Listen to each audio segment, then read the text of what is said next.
ப்ளவுஸில் நெக் வந்து cross piece வச்சு எப்படி ஸ்டிச் பண்ணலாம் அப்படின்ட்டு இந்த வீடியோவில் பார்க்கலாம்.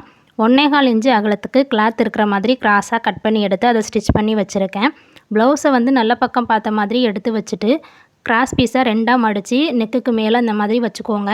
1/4 இன்ச்சு இடைவெளி விட்டு வந்து தையல் போட்டுட்டு வரணும். தையல் போட்டுட்டு வரும்போது நமக்கு ஷோல்ட்ரு ஜாயின்லாம் வரும்போது துணி மடங்கியிருக்கா அப்படின்னு பார்த்துட்டு அதை கீழ்ப்பக்கமாக எடுத்து விட்டுட்டு வந்து தையல் போடணும். அதே மாதிரி ரவுண்ட் பக்கத்தில் வந்து நம்ம தைக்கும்போது கிராஸ் பீஸை வந்து இழுத்து தைக்கக்கூடாது. அந்த மாதிரி இழுத்து தைச்சோம் அப்படின்னா நமக்கு வந்து நெக் ரவுண்டு வந்து ஃபினிஷிங் இல்லாமல் இருக்கும்.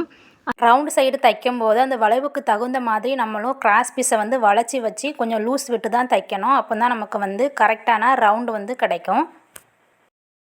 நம்ம தச்சு விட்ட பகுதியில் கட் பண்ணி விடுங்க. அப்போ தான் வந்து நமக்கு வந்து கிராஸ் பீஸ் வந்து ஈஸியாக திரும்பி கொடுக்கும். இப்போது நம்ம வந்து கிராஸ் பீஸ்க்கு மேலே ஒரு தையல் போடணும். அந்த மாதிரி தையல் போட்டு உள்ளே திருப்பி விட்டுட்டு மேலே ஒரு அமுக்கு தையல் போடணும். நான் என்ன பண்ணுவேன் அப்படின்னா கிராஸ் பீஸ் மேலே தையல் போடாமல் உள்ளே திருப்பி விட்டுட்டு மேலே வந்து ஒரு தையல் போட்டுருவேன் ஓரத்தில். இப்போ ஓரத்தில் தையல் போட்டு எடுத்தாச்சு. அதுக்கப்புறமா ஒரு 1/4 இன்ச்சு இடைவெளி விட்டு இன்னொரு தையல் வந்து போடணும். இப்போ வந்து நம்ம நெக் வந்து சூப்பராக ஃபினிஷ் பண்ணி முடிச்சாச்சு. இந்த வீடியோ பிடிச்சிருந்துச்சு அப்படின்னா லைக் பண்ணுங்கள்.